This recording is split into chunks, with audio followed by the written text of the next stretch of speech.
Amma 7th anniversary Dhamaka offers. Shop 599, win 777 exclusive prizes. WhatsApp లో order చేయండి, gift పట్టండి.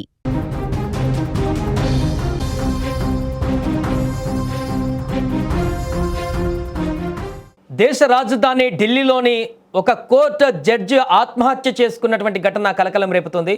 ఎంతోమంది భార్యాభర్తల యొక్క కాపురాలను చక్కదిద్దేటువంటి తీర్పులిచ్చి ఎంతోమంది కుటుంబాలలో నెలకొన్నటువంటి సమస్యలకు తీర్పులిచ్చి నిలబడ్డటువంటి ఆ జడ్జి ఈరోజు తన కుటుంబంలో నెలకొన్నటువంటి తన భార్య నుంచి వచ్చినటువంటి ఎదురైనటువంటి సంఘటనలను భరించలేక తాను బలవన్మరణం చెందినటువంటి ఘటన ఒక్కసారిగా దిగ్భ్రాంతికి గురిచేసింది.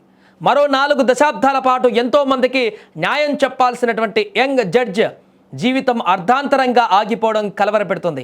వందలాది కేసుల్లో తీర్పులు ఇవ్వవలసినటువంటి ఒక మేధావి తన జీవితానికి తనే ముగింపు పలుకుతారని ఎవరు ఊహించలేదు.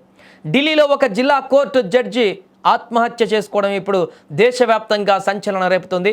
30 ఏళ్ల వయసులోనే న్యాయమూర్తిగా బాధ్యతలు చేపట్టి ఎందరికో ఆదర్శంగా నిలిచిన అమన్ కుమార్ శర్మ ఆత్మహత్య చేసుకోవడం ఇప్పుడు చర్చనీయాంశంగా మారింది. జడ్జి అమన్ కుమార్ శర్మ తన నివాసంలోని బాత్రూంలో ఉరివేసుకొని ప్రాణాలు తీసుకున్నాడు. అయితే ఇది కేవలం ఆత్మహత్యనా లేక దీని వెనుక బలమైన కారణాలు ఉన్నాయా అన్న కోణంలో పోలీసులు దర్యాప్తు మొదలుపెట్టారు.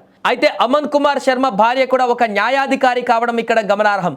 ఇద్దరు చదువుకున్న వారే, ఇద్దరు సమాజంలో అత్యున్నత హోదాలో ఉన్నవారే. మరి అలాంటి వారి మధ్య ఏం జరిగింది? అమన్ తండ్రి చేస్తున్న ఆరోపణలు ఇప్పుడు ఈ కేసును మరో మలుపు తిప్పాయి. అయితే తన కొడుకు వేధింపుల వల్లే చనిపోయాడని అమన్ తండ్రి ఇప్పుడు ఆరోపిస్తున్నాడు. గత కొంతకాలంగా భార్యాభర్తల మధ్య మనస్పర్ధలు ఉన్నాయని, అవి కాస్త పెద్దవయ్యాయని తెలుస్తోంది. అయితే ఈ వివాదంలోకి భార్య సోదరి ఒక IAS అధికారి జోక్యం చేసుకోవడం అమన్ కుమార్ శర్మను తీవ్ర మానసిక వేదనకు గురిచేసిందని ఆయన తండ్రి చెప్పుకొస్తున్నారు.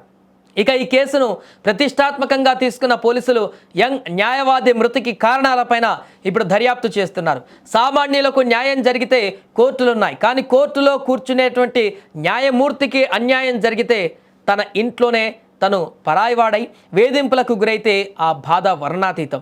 ఒక పక్క వృత్తిపరమైన బాధ్యతలు, మరో పక్క వ్యక్తిగత జీవితంలో చిచ్చు, ఈ రెండింటి మధ్య నలిగిపోయినటువంటి ఆ యువ న్యాయమూర్తి చావే శరణ్యమని భావించాడు.